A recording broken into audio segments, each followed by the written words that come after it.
conversation that you're waiting for. Welcome to the World Bank's panel on Disrupting Development. My name is Karishma Vaswani and I'm the BBC's Asia Business Correspondent. I'm also your moderator for this afternoon. For our audiences in Indonesia, selamat siang Bapak dan Ibu hadirin sekalian yang saya hormati. Good afternoon, ladies and gentlemen. I leave at 3, right? And to all of our Bank hundreds event. of viewers who are tuned into this discussion online from all over the world through live streaming in English, French, and Bahasa, welcome. To everyone online and in the audience here, I encourage you to share your comments with us throughout this session. There are two ways you can do this, either on our online platform, or the World Bank's online platform, I should clarify, at live.worldbank.org, or through Twitter, and you should be able to see that on your screen, the hashtag digitaldev, hashtag digitaldev. Now, right before we get started, I just want to get a show of hands while you're making your way to your seats. How many of you in the audience use a social media platform? I bet it's a lot more than that. Come on, be honest. Yeah, it's pretty much everybody in this room, right? So let me give you a statistic to show you just how much our lives currently depend on the digital economy. More than 1/5 of the world's population is now believed to be a member of one or more social media platforms. Just think about how much time you're wasting on Facebook, guys. In 2016, the global digital economy was worth $11.5 trillion. That's 15.5% of global GDP. In less than a decade, it's going to shoot up to 25%. But this digital future that I've just explained, which will have massive ramifications, not just for us, but the kinds of jobs that our children will be taking or trying to get access to employment in these sorts of industries, this is a digital future that is not guaranteed for all of us. Almost 4 billion people around the world, think about it, I've explained how important this digital economy is, but 4 billion people around the world, still don't have access to the internet. So how do we use these digital platforms to empower some of the most disadvantaged in society, but at the same time addressing the rights and the rights of privacy and security of the people who use these platforms? We'll have 2 parts to this event to discuss this issue. The first will be a high-level conversation between the World Bank's president and Alibaba's Jack Ma. The second will be a panel discussion with some of the brightest minds on this topic from around the world. Very soon, I'll be introducing you to the very first part of this discussion, but in the meantime, please do take your seats, get ready for the program, turn your phones off, and be prepared for what I'm sure, will be an extremely scintillating afternoon. I'll be back with you in just a moment.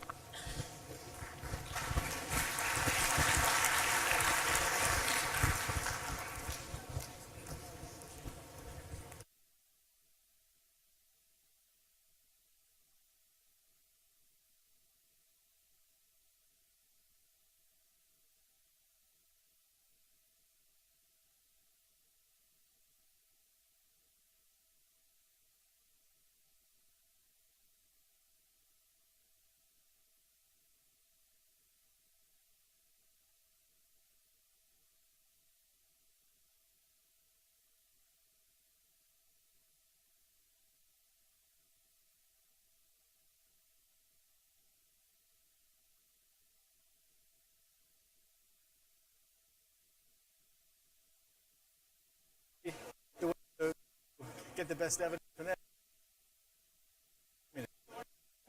They'll tell you. Ladies and gentlemen, please join me in welcoming 2 men who need no introduction, the World Bank's president, Jim Kim, and Alibaba's Jack Ma. Jack, you go first. No. Good to see you again. Great shirt. Great shirt. Oh, right here, okay. Go ahead, sir.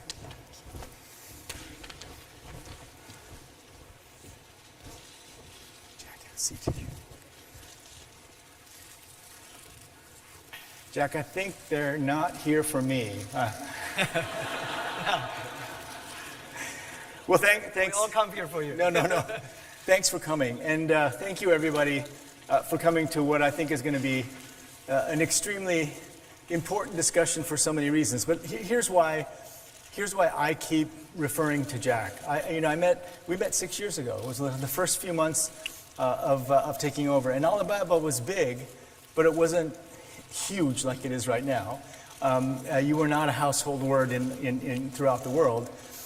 But then I began to ask my own team, if the Alibaba model is the path forward in development, are we building the right things in developing countries? And you've heard me say this. 25, 30 years ago, we had a debate in the World Bank about whether we should invest in telephone poles in India. And luckily, we didn't invest in telephone poles in India. But the question we keep asking is, are we doing the equivalent of investing in telephone poles in India? Do we have things in our portfolio that are just not going to be helpful for the future? So I've seen the tremendous work that you've done in what I would call democratizing access to capital, markets, marketing, procurement, even accounting. Last time I visited Hangzhou, you told me that your Alibaba clients can do their accounting online. So what do you think, Jack? You've now visited 7 countries in Africa. Can the Alibaba model of providing immediate access to cash to markets, can that work in places like Africa, other countries in South Asia? Because we're worried. We don't know that the traditional path of agriculture, light manufacturing, heavy industry, we don't know that path is open anymore. Yeah, thank you. I think absolutely, Internet is designed for developing countries. 19 years ago, when I started Alibaba, I think what we've said, we should focus on helping small companies, when the USA e-commerce focus on big companies. And the USA Internet, that e-commerce company, they focus on cut the cost for the big companies. What we believe is that we should help small business to make money on the Internet. Because don't teach customer how to cut the cost. They know better than you do. But helping small business to make the money, that is the key. So when we started, we found in China there's no internet, the connection, there's no payment, no logistics, and the small business cannot raise the money. So in the past 19 years, we said if there's no infrastructure of the marketplaces, so we should help small business to reach the market. A small business normally can sell only in their own town. How can we sell their products to the capital, to the other cities, to the other countries? Second is how we can help small business using internet to reach the money. So that is why we have the Alipay. How can we help small business to reach logistics? They can deliver things quickly. So we help in building up a lot of logistic companies. And then how can we help small business to reach the training? So everything we do, we think by using internet to support small business. And when people say, China, know this, know that, I think because of know this, know that, that leaves entrepreneur like us the opportunity. So if there's no logistic, we build a logistic. If there's no financing system, let's build a finance system. But don't think you will succeed next year. You have to prepare for 10 years. Today, Alibaba to this size, not because we built it last year. 19 years. We never forget that we serve for small business. We serve for the girls, women. We serve for helping them reach the market. This is how. And we believe, one of the things, Jim, I was saying, the day when I started our business, 18 founders, me, and I talked to my 17 colleagues in my apartment. I say, guys, we don't have money, we don't have technology, we don't have any resources, any relationship. If Jack Ma and us, we can succeed, 70% of the people in the world, they can be successful. We have to prove that by working hard, believe in the future, believe in the vision, and day after day to improve ourselves, this thing works. So this is what I think in Africa, developing countries, that's the opportunity is. Believe the future, work day and night. That's what I think. Jack, you told me... Thank you. You told me that there were some critical things that did exist. So, for example, there were roads. there was a grid, there was the beginning of internet access.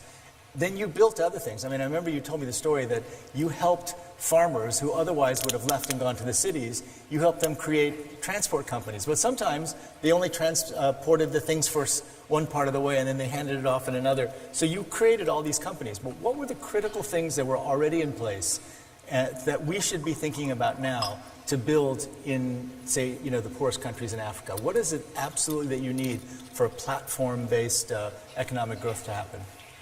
Yeah, I think there are about 3 things that I've been quite focusing on. Right. The government first, try to convince the government. The most important, I go to so many countries, right? Especially I'm keen on developing countries because Europe, they don't like me, and American, they don't like us. Right. Europe, they love people talk about regulations. Yeah. They love to discuss about the worries. This thing, what are you going to do? And in America, of course, they have their system. But developing countries, they love to change. They have to change. And if what we made in China happen, I think today, I visited Africa. And people say, we don't have this, we don't have that, we cannot do this, not like China. I said, this is exactly what I heard in the past 90 years in China. Nobody believed that we would work it. So we say, if we never think we will be successful in 10 years. We think 10 years later, there will be somebody company succeed. If we give up, we have no chance. If we don't give up, we have a chance. So every country I go, I try to convince the government. Very important, internet infrastructure. 30 years ago, if there is no electricity, this country is hopeless. This area is hopeless. Now, if there's no internet connection, this country will be hopeless because you have blocked your people reaching the information. The young people have no chance to compete. So internet connection is more important. But don't worry about the internet connection speed. 24 years ago, when I started internet business in China, it took me 3 hours and a half to download a half picture. Today, most of the countries have mobile phones. When I started internet, it's only on PC. There's no mobile phones. So today, most of the farmers, even in the developing countries, have the mobile phone. And mobile phone is much more powerful than 20 years ago. So internet is very important. Second, let's try to encourage the entrepreneurships. It's not the government make business happen. It's the entrepreneurs that make the business happen. It's the entrepreneurs that they have their ideas and dreams. So helping them, empower them. These are the 2. Of course, the third is education. But why I said internet is inclusive is for developing countries. I don't know if you know that. It takes 60 years. When electricity was invented, 60 years later, electricity happened in Kenya, Africa. It takes much longer time for the first technology revolution to go to the underdeveloped countries. Today, every 2 or 3 years, mobile phone, internet cover almost everywhere. Normally, all the credit card is designed for rich people. All the good things designed for rich people, powerful company. Today, internet is so cheap, what people can use it. Mobile phone payment. In China, more than 800 million people using mobile phone. Close to 300 million people in India using mobile phone. So this technology revolution is giving to the developing countries. If you believe it, you should work on it. So Jack, we're going to take you very much at your word. So one of the things that we've tried to do is, if you wait till we build the grid like in China, it could take a long time. So we're focusing on renewable energy with much cheaper, better battery power. Yes. We just announced we're going to put $1 billion for battery technology, which could change everything. You didn't mention roads, though. The road network was important. I mean, in order to do the deliveries, you had to have roads, right? Yep. Would that be on your list? Yeah, of course. Yeah. But this is something that I think there are hardware infrastructure and software infrastructure. Hardware infrastructure, road definitely is. Internet infrastructure, mobile phone, and always in transporting. But I'm focusing on software infrastructure, education, entrepreneurship, and e-government. Why I want to say e-government? Because if the government is not the electronic, government will never be smart enough. And if the government is E, then government will be transparent, no corruption, open, connect to everybody. So this is what we think. I'm pushing on that. Yeah. The road definitely is if you want to be rich, you have to have the road. So Jack, you said something that you said two different things. One, you said it takes longer, and then the other thing you said is believe that it can happen. So it reminds me, what Bill Gates says all the time is everyone overestimates what they can do in 1 year and underestimates what they can do in 10 years. And you said almost exactly that. So if that's the case, what does it take to be a great entrepreneur, right? And let me just put in context, right? So you say, small business, you work so hard, but I see you doing things that just blew me away. Like, for example, when I visited and you talked, we were getting ready for Singles Day, right? And I asked you, why on earth did you do this? You created a holiday. It's like Mother's Day, right? Yeah. Hallmark Cards created Mother's Day. You guys created Singles Day. And you have to scale up so aggressively in order to be able to handle all that traffic. And then after you do that, then you have excess capacity. Yep. And you were doing things like predicting the winner of singing contests, right? Yeah. Why? So how does that fit with the mindset of an entrepreneur? How are you trying to, what is it? Because you're doing things that I've never seen anyone do before. How does that then translate? Because I know you're trying to teach others about entrepreneurship. What are you teaching them? What do the people here need to know about creating an entrepreneurial culture? Yeah, an entrepreneur, first you should have your belief. When you have a belief, you have nothing to worry about. You don't fear, right? If you don't have a belief, the VC said, if you do this, you're going to raising money. Then you're in trouble. So what you have to believe is what kind of value you bring to the customer. I'm a believer, and I go anywhere say this. The Wall Street don't like this, but I go to Wall Street. When I raise money, I said, customer number 1, employee number 2, shareholder number 3. And one of the shareholders said, if I had known, Jack, that shareholder number 3, I would not buy your stocks. I said, please sell it now. Because it's the customer that pay us. It's the employees that work hard, we work together. If the customer happy, employee happy, shareholder will be happy. So believing is very important. Second, you have a great team. So you have to have the thing that believing is IQ. And EQ is working as a team. So if you want to be successful, better to have EQ. When you have a high EQ, people love to work with you. But if you have a terrible IQ, you will lose quickly. Because you are so stupid, you don't know how to, right? But You'll get along with each other, but you're so stupid you'll fail. That's right, because a lot of people succeed because of luck.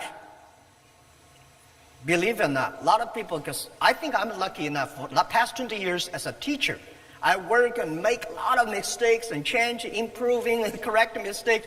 I survived. I don't think I'll be lucky enough because my IQ can never compare with my colleagues. They're much smarter. IQ can make you lose slowly. EQ can make you find good people working with the people. But if you want to be respected, if you want to have a big heart, you should have LQ, the Q of love. So these 3 Qs are very important. You should have the Q of love, care others. You should have the EQ, work with the others. You should have IQ, you know what you are doing. Based on that, and then giving times, things will happen.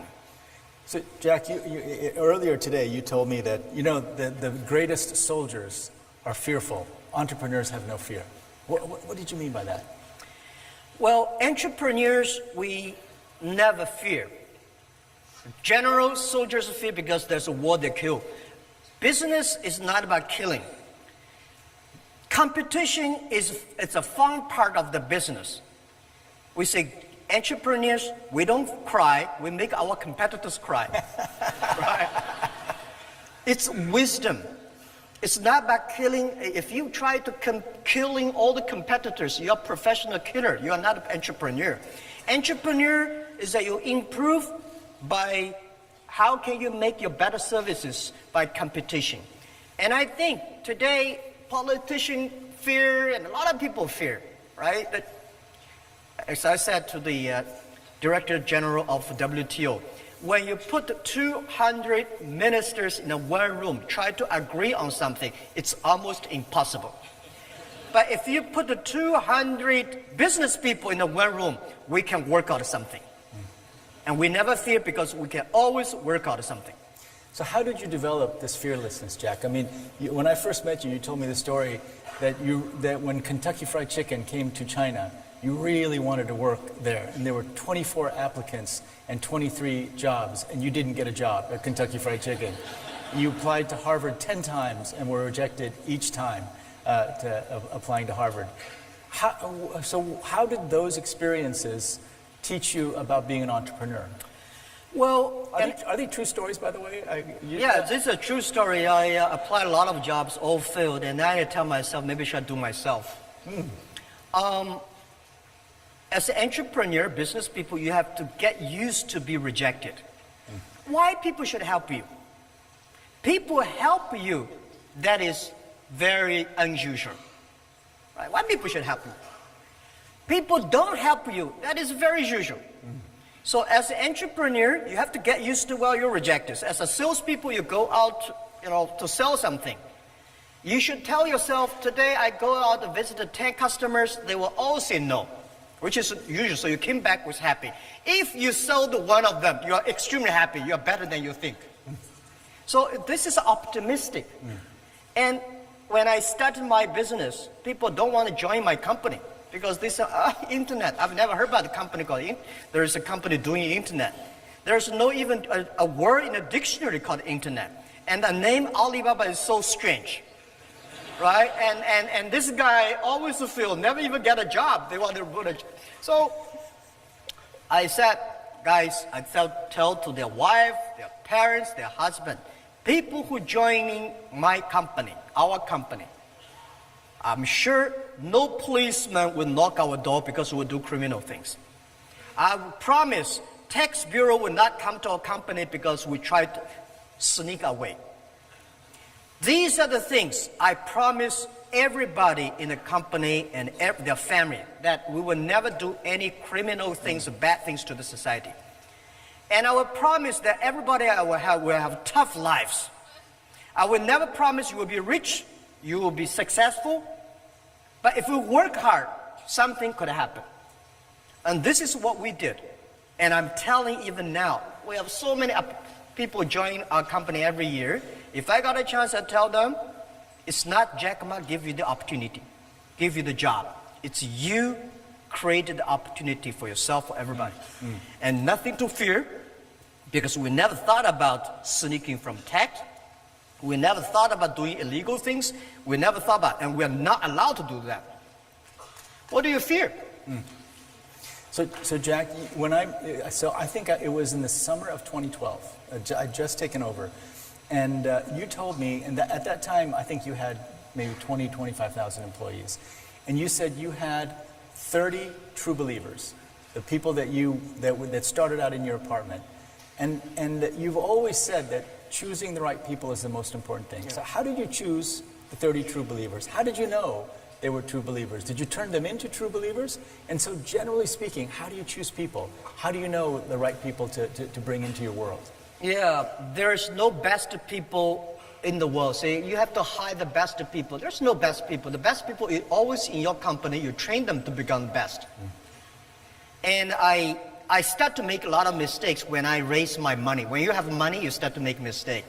I think one day when I raised my first round of finance was $5 million. I hired a lot of vice president of multinational companies. One of the VP of marketing came to me, he gave me a proposal. He said, sir, this is our next year's marketing plan. I said, oh, $12 million. I only have $5 million. He said, I've never done a business plan below $10 million. So I say, all right, it's not his fault, it's my fault. It's a Boeing 747 engine. When you put into a tractor, the disaster comes. None of them are happy. So you have to hire the right people. So the people I choose, they have to be optimistic. Because as entrepreneur, if you're not optimistic, you're in trouble. You should have the good IQ at least. Right? If you're not a good IQ is important. And the next thing is that they ready to learn. I hate to hire people who came as expert because there's no expert of future. There's always expert of yesterday. We are entering the world. And we don't want people to join the company and say, Jack, what do you want me to do? I hate that. I say, I don't want you to do anything. What you can do for us. This is more what you can do for you. This kind of people ready to learn, fearless for the future, believe in the future, and teamwork, smart enough. Giving them the time, they will come. And then we train them. Let them make mistakes. So, Jack, you've started now working in Africa, and you're bringing Africans to Hangzhou and teaching them about entrepreneurship. Tell us about that. How's that going? Yeah, I visited, thank you so much for keep on telling me you should go to Africa, right? 6 years. 6 Jack. years. 6 years. So I've been since telling you. last year, I visited the first trip to Africa because before I went to Africa, I had poor, disorder, all these things. When I visited Africa, I was amazed. Young, energetic, African people are fearless, right? Today, in the world full of fear, any country you go, people worry. But in Africa, young people say, we want to change, we want to do. And they are young and energetic. There are so many things. And the good thing is, not like China, we're polluted. They are so clean air. But people say, what can we do? So we think there's a great opportunity in Africa for the internet. Right? The internet infrastructure is bad, no logistic, no electronic payment. But the potential there, the mobile phone coverage is good, and the government want to change, young people want to change. So we decide to invite 1,000 entrepreneurs in next 5 years come to Hangzhou to 10 days training. We tell them what happened. We take them to the rural areas of China, how we help the farmers, how we make the logistics from zero, how we make the payment. After 10 days, these guys full of energy, they all rush back to the Africa. We're on the mobile phone every day. You see these people. They think, yes, now we know what should we do. We should learn from China, but never become China next year. Maybe 10, 15 years later, there will be a lot of Jack Ma's, a lot of Alibabas, a lot of Alipays in Africa. So I think this is I feel excited about. This is something I can do much better in my life, in the rest of my life, than be the chairman and CEO of Alibaba. Well, let's talk about that. So you're retiring, and Jack and I were just meeting, and what I said to Jack was, Jack, you can't get away from this, because we're now, if we're going to take the model that you built and extend it to the rest of the world, I don't want you going and doing kung fu and relaxing and off somewhere else. You have to engage. But then you told me, which was very encouraging, that this is now what you're going to do. You're going to engage. How is that going to work? So there's the 10 by 1,000 program. Our IFC team is working with you guys. We're very excited about it. How's that going to work? So over 10 years, I think, total, right? You said 5, but I heard 10. Right? So maybe 10 is we work with World Bank. Yeah, totally. On the right. 10, 1,000. Next 10 years, every year, 1,000. So how is that going to work? Because you're going to get them excited, that's for sure, right? But what if they go back and there's not the infrastructure or the things that are already, I'm sure we're going to provide financing, with all kinds of things that we'll do. How's that going to work? And how are we going to take that 10,000, the 10,000 people you'll train, and then begin to build the core of what could be the growth model for the future for Africa? How's that going to work? Yeah. For every entrepreneur, we invite to China. The first lecture lesson I tell them is about If everything is ready, you have no value. As entrepreneur, because things are not ready, that is why the society needs you. Because things are not ready, there's no this, no that. That is why we need entrepreneurships. So this is what I think. And next thing is I retire from the chairman position because to me it's not retire, it's a job rotation. I go back to education. I think education is more important than technology. Operating company like Alibaba, I'm a bit old. But doing education entrepreneur, I'm quite young. Next 30 years, human beings are facing huge challenge of technology, disruptive technology. A lot of people losing job. The way we teach our kids in the past 200 years are for the industrial period. Machine will do better. Machine will be smarter, calculate faster, remember everything, and they're never unhappy. They're very rational, do everything. So we have to teach our kids, change the education system, teach our kids do things the machine cannot do. Teach the kids that can do better than the machine do. So this is how we'll be focused on. For entrepreneurs, the same thing. Tell them life is never easy. Today is difficult, tomorrow is much more difficult, but the day after tomorrow is beautiful. Most people die tomorrow evening. And how can you survive today and tomorrow? That is the key. And we will never teach people how to be successful. Harvard, Yale teach people how to be successful. We want to share people what kind of mistakes we make. It's the mistakes, lessons we learn, we make progress. When people learn too much successful stories, they think they can successful easily. No, that's a wrong way. Teach people how to face the challenges. We teach people a lot of mistakes, failure, not because they will avoid it, because when the mistake, failure comes, how can they face it? How can they challenge this, crack this? This is how we think. So I think this is entrepreneur, that is education. So they're holding up signs telling me we have to stop. But Jack, IQ, EQ, LQ. Yeah. We learned that today. That optimism has to be a way of life. Right? And curiosity is also important. Curiosity is a way of life. Be fearless. Yeah. Be humble in the face of the future, because there's no such thing as an expert of the future. The internet, entrepreneurship, education, you also told us about. So there's so many young people here, and not so young people, I see. But Jack, I watched you over 6 years. You were a phenomenon. I mean, a lot of people in China knew about you. My own IFC teams, we had invested in Alibaba early on. They wanted me to meet you. But now you're a global phenomenon. I do remember, though, we met in Davos one year, right after you went public. And you told me, oh, my life is miserable right now.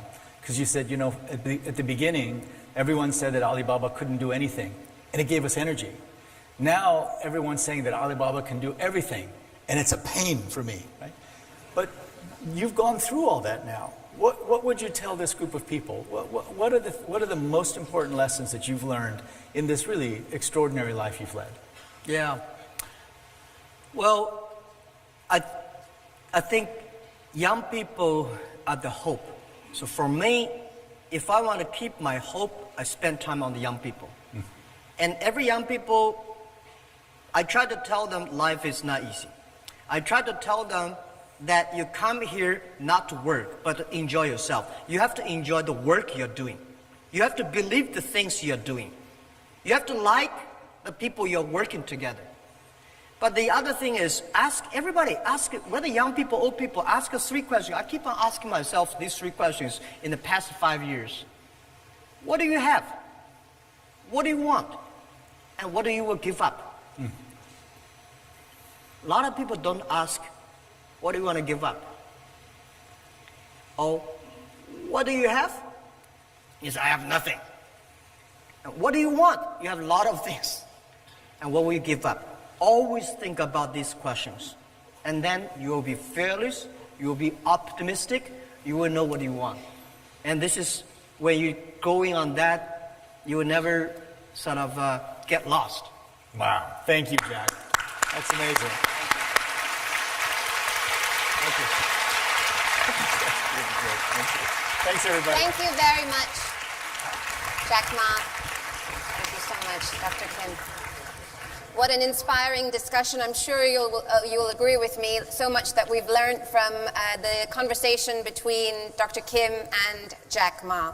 Now I would like to move on to the next part of the program where we look more closely at this issue, both the challenges as well as the opportunities. We have a packed panel ahead for you today, so I would like to call up to the stage Minister Heng Swee Keat, the Finance Minister of Singapore, the Secretary of State for International Development and Minister for Women and Equalities of the United Kingdom, Penny Mordaunt, Mats Granrud, Director General of the GSMA, Nandan Nilekani, Co-founder and Non-Executive Chairman of Infosys, and Nicola Miahi, Co-founder and President of the Future Society. Please do make your way to the stage, ladies and gentlemen, panelists.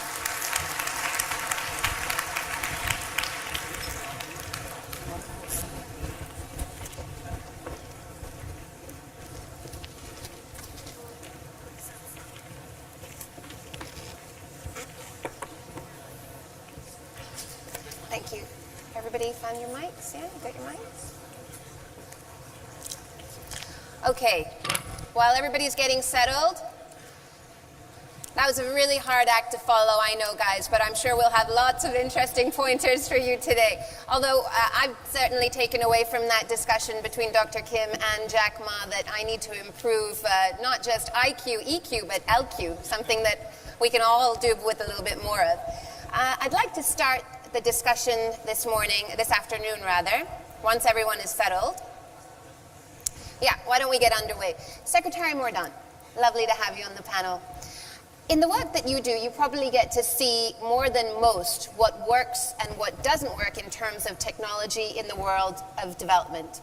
How are you using digital technologies to change what the UK does in development work? Thank you. We have always at DFID used technology, but this year in particular we've launched a new digital strategy because we think it is the margin of victory in everything that we do. We have a great track record from mobile money to solar energy kits to 3D printing in the field, all sorts of things, using drones increasingly. But we've really brought in initiatives that step this up. So tech call-outs, part of the grand challenge on hope in conflict. So this is finding new ways to protect people in conflict situations. Excellent. So how do we protect people who are under siege? How do we get food and water to them? It's very difficult to do airdrops and things like that. I'm fed up of going to the House of Commons and saying why we can't protect people or get medicine or get the power back on. So really looking at how technology can help us with those things.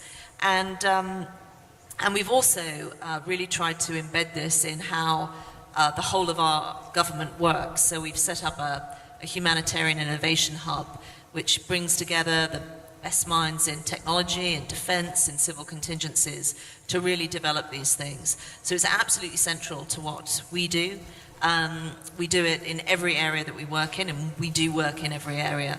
But I think in particular this year on the humanitarian side, because increasingly we have very vulnerable people in conflict situations, and we need the smartest minds applied to giving us some new things in our toolbox to protect those people. Absolutely. You know, one of the things that Jack Ma was saying earlier is that if governments use digital technologies, they become more transparent, and then you have less corruption. And certainly, Minister, that's the model that Singapore has taken in terms of pushing ahead with digital technologies. I know you've been a big champion of that, and Singapore's been quite successful. But what were the challenges that you faced in the early days when you did try and initiate digital platforms for the government, in particular in the finance sector? Well, I think we have been fortunate in that we have started this a long time ago, and it helps that Singapore is a very small place, so it's not too difficult to get some of these things going. But at the same time, I think the big challenge is always to get consensus for making some of these changes and to have strong political commitment to this. We're very fortunate that our Prime Minister, the current Prime Minister, he actually had a diploma in computer science. He finished his degree in 2 years instead of 3, so he spent extra year doing computer science. And he was one of the great advocates of this. And we started the National Computer Board some time ago, and he has been building up. The key really at the end of it is first and foremost building human capital. Because you need a group of people who can do the difficult programming. We need to be very open to working with people from around the world, and at the same time to make sure that the benefits of what we do is clear to people. So for instance, our tax department have been doing this computerization for a long time, and in fact it's evolved over many years. So one of the latest things which they have done is that we submit the total remuneration of public sector employees. There is a form which the department had to generate, and this form is sent electronically to our tax department. And the tax department, having had your previous record of how many children you have, how much you are allowed to claim, how much you donate to charity, and so on and so forth, would then compute the amount of taxes you have to pay, Right. and that is sent to us automatically. And all we have to do is to just pay, but if you dispute the amount, you could go to the tax department and get that. So I think that helps when people feel that there is a benefit, and if that keeps our cost of government low, and that provides very strong public support for what we do. Right, but Nanda, in India, this transition is just starting in a way, right? With the Aadhaar program, getting digital identification. I don't know how many people out there actually know what the Aadhaar program is and how much it's transformed lives in India, despite some recent challenges. So maybe you could start by telling the audience what Aadhaar is. Yeah, so, Aadhaar is really a program to give every Indian resident a digital ID. It was something the government had been planning for many years, and I joined the Indian government in 2009 after I retired from Infosys and led this project. And it has now reached almost everyone in the population. 1.2 billion people have the ID. It's impressive. And it's a digital ID for all residents. It's also linked to the banking system and enables you to link a bank account to the ID, and then you can get electronic transfers done. So India runs the world's largest cash transfer system where government sends money electronically into people's accounts. It's also an online ID which I can use for authentication. The system does about 1.2 billion authentications a month. And it's also the basis for opening a bank account or getting a mobile connection. Right. That is about 3.4 billion transactions. So fundamentally, we went from an era 10 years back where many people didn't have an ID, to where they have a modern digital ID which can be verified online. So can you take this model and apply it to healthcare and education and other countries? Yeah, I think so. First of all, you need some kind of a digital ID for any kind of online activity. So for example, the Indian government has rolled out a major health insurance scheme, Ayushman Bharat, some time back, and that program requires an ID which will ultimately be linked back to the Aadhaar ID. The World Bank has taken a big initiative, ID4D, and discussions are happening in 20 countries across the world because the need for digital ID has become absolutely super critical. And even the UN SDGs says legal identity for all is one of the goals. So I think having an ID has now become very, very important around the world, and there's tremendous interest in propagating this approach. In replicating this approach. Matt, I'd like to bring you in at